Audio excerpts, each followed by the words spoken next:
존경하고 사랑하는 경기도민 여러분, 안녕하십니까. 부천 출신 더불어민주당 소속 농정의항위원회 김종석 의원입니다. 본 의원은 오늘 대한민국 지방분권과 자치 강화를 위해 진정한 교육자치 실현을 위해 모두가 힘을 합쳐서 상식과 원칙을 바로 세울 것을 촉구하고자 이 자리에 섰습니다. 존경하는 선배 동료 의원 여러분, 책상에 놓인 제안서 35, 36페이지를 살펴봐 주십시오. 지방자치단체의 자치권은 69년 전인 1948년 7월 17일 재헌헌법에서 법령의 범위 내에서 국가가 위임한 행정사무와 재산관리 재정이 가능하도록 했습니다. 지난 55년 동안 단 한 글자도 바뀌지 않았습니다. 지방의회 조직과 운영과 관련된 조항은 지난 55년 동안 는이라는 단 한 글자만 빠져서 개정되었습니다. 그 결과 우리는 도민을 위한 조례재정권도 자치행정권도 없는 허울뿐인 지방자치를 하고 있습니다. 그래서 경기도의회가 나섰습니다. 운영위원회 산하의 지방분권 자치개선 TF를 구성해서 4개월 동안 가동했습니다. 그 결과 반드시 해결해야 할 3대 핵심 과제 및 24개 실천 방안을 결과물로 도출했습니다. 총 24건의 현안 해결을 위해 30건의 법률 개정안과 제도 개선안도 마련했습니다. 그 어느새 책자 300페이지를 한 장 한 장 살펴봐 주십시오.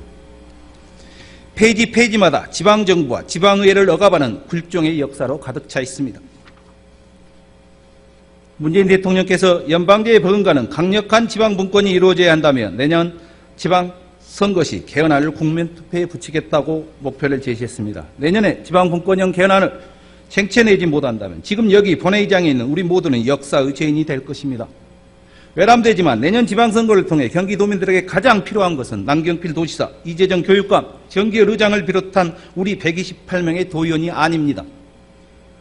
그렇다고 다른 새로운 인물도 아닙니다. 진정으로 도민들에게 필요한 것은 지방분권과 자치를 강화할 수 있는 제도와 시스템이 갖춰지는 것입니다. 국가 대비 지방사무 비중이 6대4 정도로 확대돼야 합니다. 총 4만 6천 건의 국가사무 중 1만 8천 건의 사무가 지방으로 이양되어야 합니다. 국가세금 317조 원 중 지금보다 지방세가 40% 127조 원이 되었을 때 지금보다 4천여 건의 국가사무가 지방사무로 이관되고 51조 원의 국민세금이 지방에 더 주어졌을 때 도민은 그만큼 더 행복해질 것입니다. 경기도의회가 지방분권과 자치 강화를 위한 대안을 들고 청와대로 국회로 행안부로 가겠습니다. 17일 광역시대 의회 집행부와 연대 지방분권형 개헌 열기를 전국에 들불처럼 퍼져나가게 하겠습니다. 남경필 도지사와 집행부 여러분, 이재정 교육관과 교육공무원 여러분, 상식과 원칙을 바로 세우는 노력에 동참해 주십시오. 지방분권과 자치 강화를 위한 경기도의 제안서, 경기도교육청 제안서를 만들어 주시고 경기도의회의 든든한 친구가 되어서 동행해 주십시오. 존경하는 남경필 도지사님, 도지사께서는 지난달 11일 기자간담회를 열어 올 연말까지 경기도 채무가 제로가 되게 하겠다고 선언했습니다. 지사님께 여쭙겠습니다. 지금 대한민국 채무가 제로입니까? 17개 광역시도 중에서 채무 제로인 곳은 몇 곳이나 됩니까? 대한민국 1900만 가구 중 채무 제로인 가구는 또 몇 가구나 됩니까? 지난달 우리나라 국가부채는 900조 원, 가계부채는 1400조 원에 육박한 것으로 나타났습니다. 대부분의 가정에서는 빚을 내서라도 미래를 위해 아이들을 대학에 보냅니다. 국가도 미래를 위해 빚을 내서 투자를 합니다. 경기도가 채무 제로가 되면 누가 좋을까요? 경기도민이 좋을까요? 아닙니다. 본 의원은 단 한 사람만 좋을 것이라고 생각합니다. 내년 선거에서 빚 없는 경기도라는 타이틀이 필요한 바로 남경필 도지사 한 사람뿐입니다. 경기도의 차세대 성장 동력, 빚을 내서라도 투자해야 되지 않겠습니까? 북부지역 균형발전, 빚을 내서라도 5대 도로 투자에 집중해야 되지 않겠습니까? 도민의 안전을 위해서 119 안전센터 36개를 빚을 내서라도 당장에 지어야 되지 않겠습니까? 뉴타운 정책 실패한 원도심 지역을 빚을 내서라도 도시재생사업에 투자해야 되지 않겠습니까? 전국 꼴찌 문화예산을 2% 수준으로 편성해야 되지는 않겠습니까? 해마다 반복되고 있는 농정축산 해양 분야 질병 예방을 위해서 빚을 내서라도 예산을 내야 되지 않겠습니까?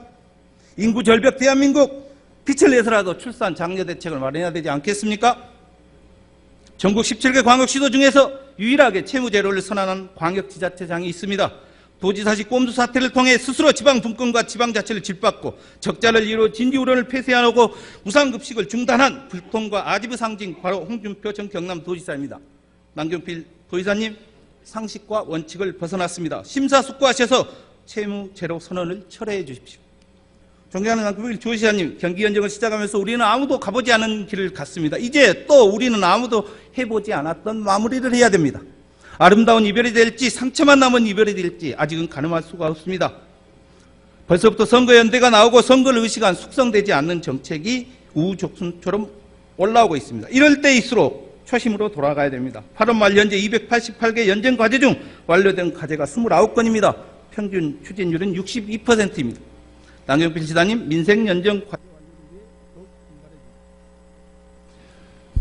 마지막으로 한 말씀만 드리겠습니다. 경기도 신청사가 2020년 완공 예정입니다. 횟수로 4년, 만 3년을 기다려야 합니다.